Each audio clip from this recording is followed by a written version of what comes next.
So dot product is a way of multiplying two vectors together to get a product that is a scalar.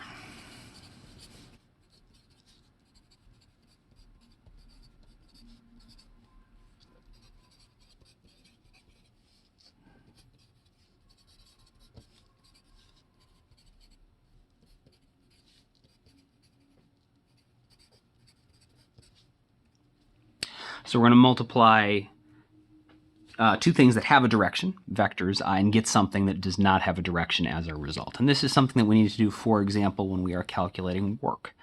Work does not have a direction. It's a scalar, and yet we find the work based on the force that we are applying and the displacement that the object has while that force is being applied, both of which have directions. And so we need to combine two vectors with directions and somehow get a product that does not have a direction. And so the way that we do this is this is done by multiplying the magnitude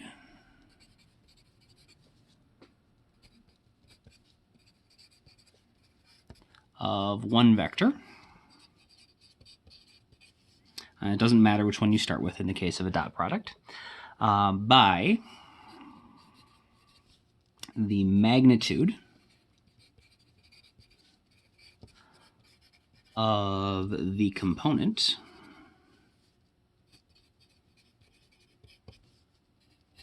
of the other vector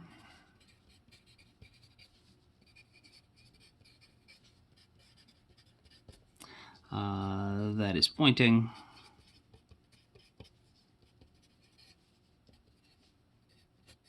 in the same direction.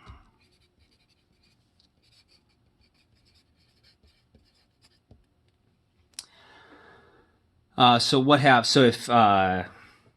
happens, you might wonder, if the component of the other vector doesn't point in the same direction but points in the opposite direction. And the answer there is we're just going to get a negative dot product, because you would have to take the negative of that component to get it to point in the same direction. So let's see what this looks like. So we have, let's say we have vector A dotted with vector B. So this is being multiplied with dot notation. So we pronounce this A dot B. There's another way to multiply vectors called a cross product, which we'll talk about later. But you can't just say A times B, because there's two different ways to multiply vectors. You have to say A dot B. So this is going to be equal to, let's say we have, draw a picture that'll make it a little easier to see what's going on. So we have vector A, and then let's say we have, put my label a little further over to the side. So we have vector A, and then we have some other vector B. And there's some angle in between them. So again, we need to find the components of B, and so we're going to set them up so we have a component that's parallel and a component that's perpendicular to A, so that everything is lined up on the same axis as A.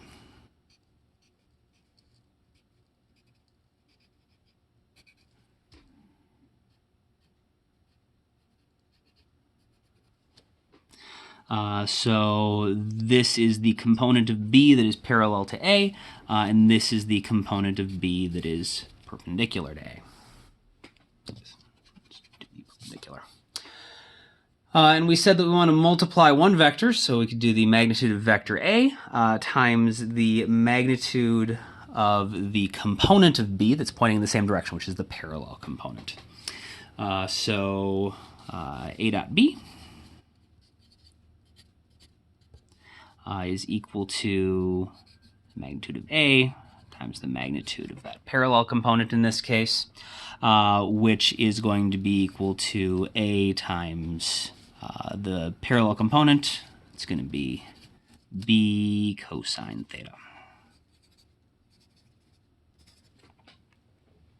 It turns out we can do it in either order. So this is thinking about, the component of B that's in the same direction as A, but alternatively,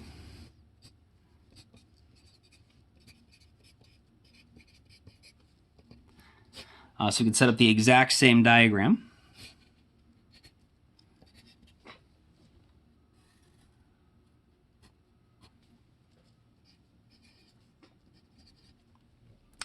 But let's say that we're going to orient our xy axis. So when we're going to break A into components where we're defining the direction of B as the direction of one of our components. So in that case, A is going to have a component that is in the same direction as B. And then we are going to turn 90 degrees and get two components for vector A, one of which is parallel to B, so this is the component of A that is parallel to B, and one component that is perpendicular to B. And again, the rule is just we need to multiply the magnitude of one vector. So A dot B, multiply the magnitude of one vector, B, times the magnitude of the component of the other vector pointing in the same direction, which is the parallel component, which again, the way we find that parallel component is going to be the magnitude of A times the cosine of theta. And so you'll notice that it's the same thing, right? If we multiply the magnitude of A times B, it's the same as the magnitude of B times A. And so if you have magnitude and direction notation, you know the length of your vector, and you can figure out the angle between them, the easiest way to do it is just with AB cosine theta to get A dot B. So two things to note, it doesn't matter what order we do this in, and so A dot B is equal to B dot A. Turns out that relationship is not true with the other kind of vector multiplication. The order does matter, but for dot products, it doesn't really matter which one you dot with which, or which way you think about it. And if you're working in magnitude and direction notation,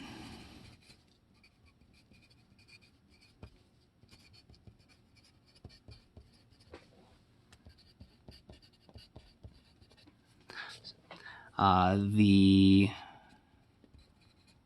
easiest way to find A dot B, since you already know the magnitudes and you know their directions, you just multiply the magnitude of each one, and then since you know the directions, you multiply it by the angle between them. And this is what we saw in the work equation. Since work is F dot D, you can find the work by doing the magnitude of F times the magnitude of D times the cosine of the angle in between them. But of course, we do not always work in magnitude and direction notation. Sometimes we wind up working in unit vector notation. So if we are in unit vector notation,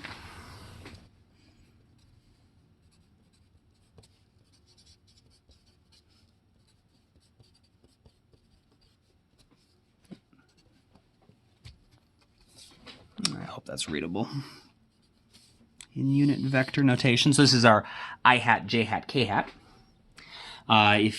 notation. So if you have A dot B, the way that we would write that in unit vector notation is you would have the magnitude of like the x component of A in the I hat direction plus the magnitude of the y component of A in the j direction. And if you add together the x component and the y component, you will get vector A. And so we have to dot that with vector B, which is the same thing. Take the x component of B in the I hat direction plus the y component of B in the j hat direction. And of course, we could also include in 3 dimensions, we'd have z as well. I'm just going to demonstrate this with 2 dimensions, and we'll talk about what happens in 3.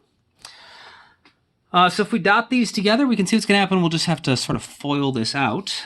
So A dot B is going to be equal to, so our first term should be a subscript. So the x component of A in the I hat direction dotted with the x component of B in the I hat direction plus x I hat by j hat plus dotted plus ayj hat dot bxi hat plus y component of aj hat dotted with the y component of b in the j hat direction. So I just, I had to dot this term with both of these, dot this term with both of these. We got 4 terms here now. But remember, when we do a dot product, we are multiplying the magnitude of one times the magnitude of the other that's going in the same direction. And so in this case, I hat and I hat are in the same direction. They're pointing in the positive direction of the x-axis. And so if we dot these 2 vectors together, we're just going to get the magnitude of each one of them multiplied together.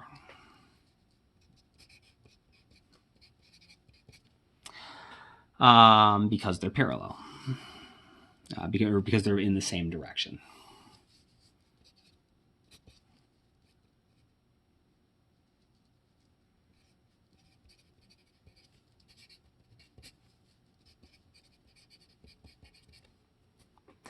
And that happens over here as well for the exact same reason. The j hat direction is the j hat direction, and so we're multiplying the magnitude of this vector times the magnitude of this vector pointing in the same direction, which is just its magnitude. So it's going to be ay by.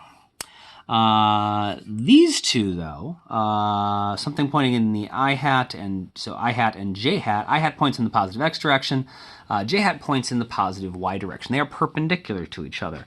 There is no component of this one that points in the positive y direction that points at all in the same direction as this one. And so they're perpendicular. So that's going to be both of these. These are perpendicular.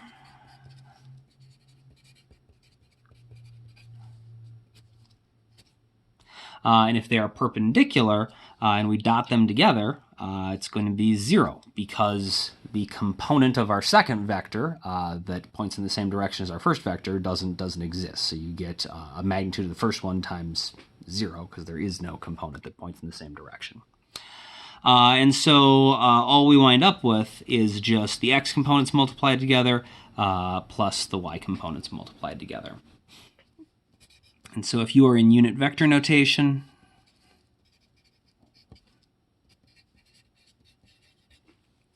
actually, I don't know if there's supposed to be a hyphen there. Whatever.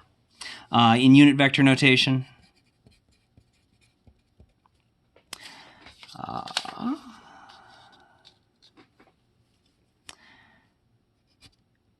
A dot B is going to be equal to the product of the x components plus the product of the y components. So just take the magnitude of the x components, multiply them together, find the magnitude of the y components, multiply them together, and just add them up.